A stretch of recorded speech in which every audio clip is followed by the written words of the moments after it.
Assalamu alaikum. Welcome to Minds Matter. I'm your host Sana Javed, and today we are here again with the well-known consultant psychiatrist Dr. Mia Iftikhar Hussain. Welcome, sir. Thank you, Sana. People addicted to alcohol or other drugs do not always recognize the need to stop. Some may not want to change, others may not think that recovery is possible. So today we will be talking to Sir about addiction and recovery. Sir, according to you, what is addiction and which drugs and substances cause addiction? सना, वैसे कोई भी चीज़ जो इंसान इस्तेमाल करे और वो एक ज़हनी और उसमें जिस्मानी कैफियत में तब्दील ले गया तो उसको मतलब एक नशावर चीज़ कह सकते हैं। लेकिन हम जो यहाँ पे नशावर चीज़ें हैं, अशिया हैं, उसमें मतलब एक तो कॉमन सबसे ज़्यादा है वो कैनबिस है, चरस है, अल्कोहल भी है लेकिन ज़्यादा चरस है।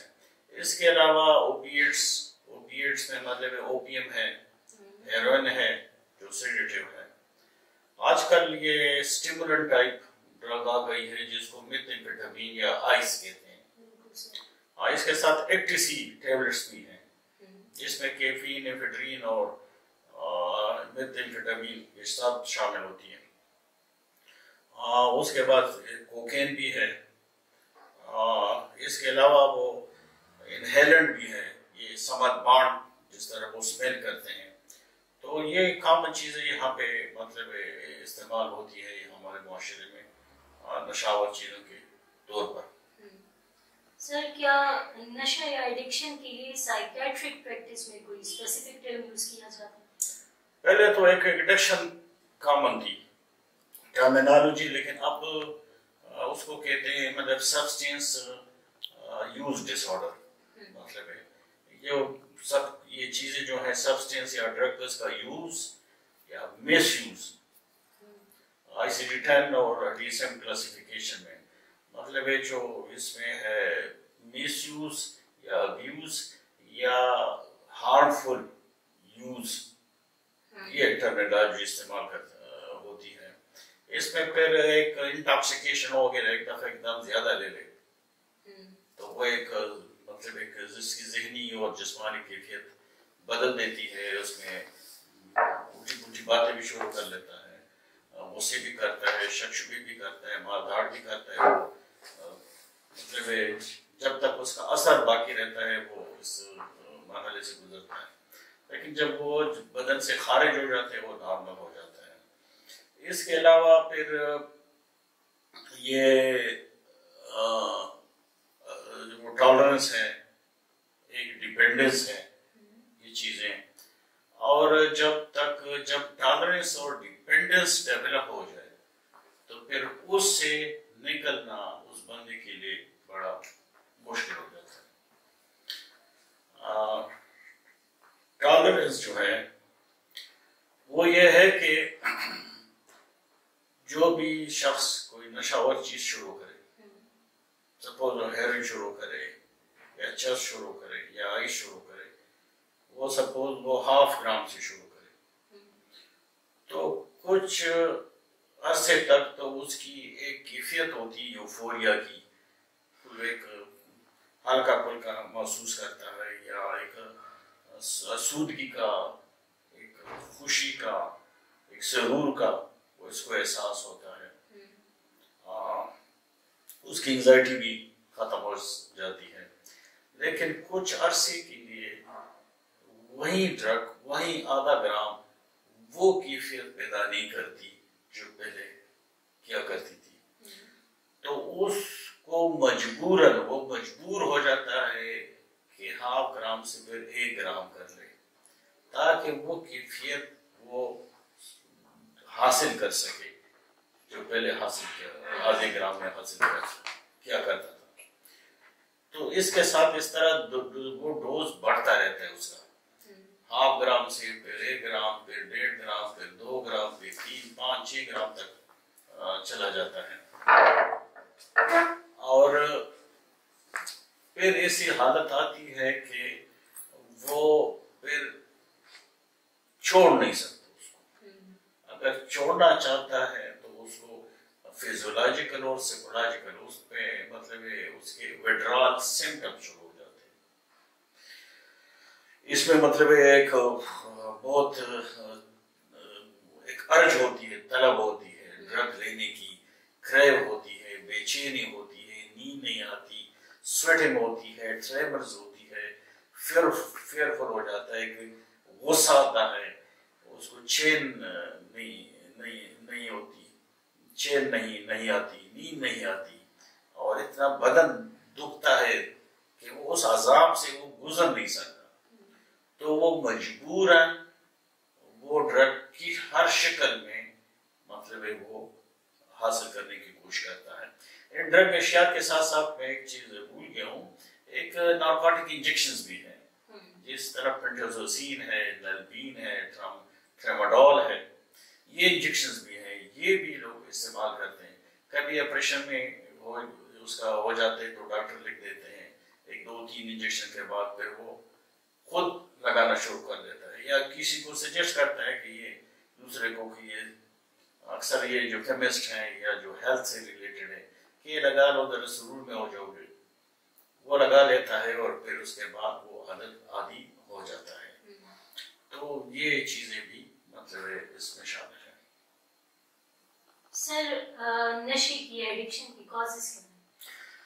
کازز اگر میں اس کو اس طرح آپ کریں نا کہ ایک تکون لے لیں، تکون ایک سرے پہ وہ پرسن ہے کہ اس کی جینیٹک پری ڈسپوزیشن ہوتی ہے، وہ جینیٹکلی موروثی طور پہ مطلب وہ اس کا رجحان ہوتا ہے نشے کی طرف. ایک امپلس بھی ہو جاتا ہے کہ وہ کنٹرول نہیں کر سکتا اپنے غصے کی ان چیزوں میں. ایک کنڈکٹ ڈس آرڈر ہوتی ہے، مطلب جو شروع سے تقریباً اس طرح 9 سال سے شروع ہو کر 15 سال تک وہ اس کی ابنارمل پرسنالٹی ہوتی ہے. یہ پرسنالٹی ڈس آرڈر ہے. اسی وقت اس پہ بھی ہم بات کریں گے پرسنالٹی ڈس آرڈر پہ. وہ مطلب ایک جو قانون اور اس کے مطابق چلتا نہیں ہے، وہ بات نہیں مانتا، وہ گھر میں لڑتا ہے، باہر لڑتا ہے، کروول ہوتا ہے، مطلب کوئی پڑھائی کی طرف توجہ نہیں دیتا، کام کی طرف توجہ نہیں دیتا.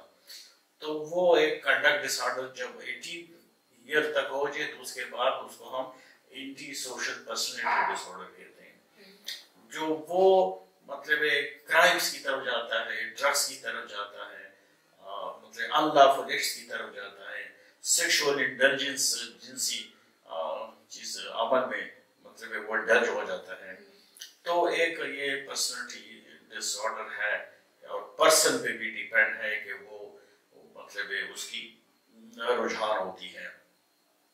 اس میں ضرور اس کا منشن کروں گا کہ کوپنگ میکینزم پہ بھی اس کا تعلق ہے کہ ایک زندگی میں تو مسائل تو آتے رہتے ہیں، مشکلات تو آتی رہتی ہیں. ایک ہوتی ہے ہیلتھی وے آف کوپنگ کہ کوئی مسئلہ ہو اس کو صحت مند طریقے سے آپ حل کریں. اس طرح کے مسئلے کو سامنے رکھیں، مسئلہ کیا ہے، اس کا انالیسس کریں، تجزیہ کریں، اس کا حل ڈھونڈیں، کسی صلاح مشورہ کریں، اس کا حل نکال دیں اور حل کی طرف جائیں، یعنی پرابلم سالونگ بیہیویئر، وہ حل کی طرف جائیں. اور پھر آپ نیکسٹ جب کبھی آگے زندگی میں کوئی اور مسئلہ آ جاتا ہے تو وہ پرانے جو ایکسپیرئنس ہے، جس طرح اس نے مشکل پہ قابو پا لیا تھا اور مسئلہ حل کیا تھا، تو اس تجربے سے فائدہ حاصل کر لے، اس کو بروکار لائے، پھر دوبارہ اس کو اپنے سامنے رکھے، وہ انالائز کرے کہ یہ مسئلہ کیا ہے، اس کا کیا حل ہو سکتا ہے، اور اس طرح مطلب ایک آگے بڑھتا رہتا ہے اور زندگی میں پھر بہت سے مسائل کا سامنا کر سکتا ہے. تو یہ ایک ہیلدی کوپنگ میکینزم ہے. ایک انہیلدی کوپنگ میکینزم ہے، مطلب ہے کہ یہ ہے کہ مسئلہ ہو، اس کو ٹینشن ہو جاتی ہے، انگزائٹی ہو جاتی ہے، وہ اس کو ٹالریٹ برداشت کر نہیں سکتا، خود یا کوئی سجیسٹ کر لیتا ہے، کوئی پھر بینزوڈائزپین لے لیتا ہے، کوئی چرس کی کشک لے لیتا ہے، تو وہ سکون وقتی طور پہ سکون مل جاتا ہے، وہ اس کی انگزائٹی تو कम हो जाती है, वो फरार को इख्तियार कर लेता है। लेकिन जब वो उससे निकलता आता है तो वो हकीकत उसके सामने फिर होती है, मौजूद होती है, फिर उसका सामना नहीं कर सकता और भी मुश्किल हो जाता है। और इस तरह वो मतलब एक गोली से 2 गोली, 3 गोली, या फिर एक कश से 1 सिगरेट से 2 सिगरेट, और आधे ग्राम से 1 ग्राम तक, वो इस तरह मतलब वो उसका नशा बढ़ता रहता है और उसके लिए मुश्किल पैदा होती है। तो वो एक तो पर्सन्स पे डिपेंड है।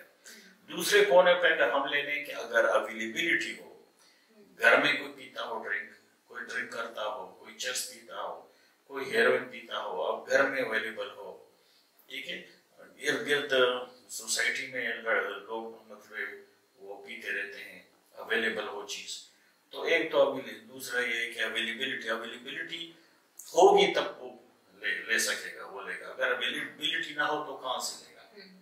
तो दूसरी अवेलेबिलिटी है।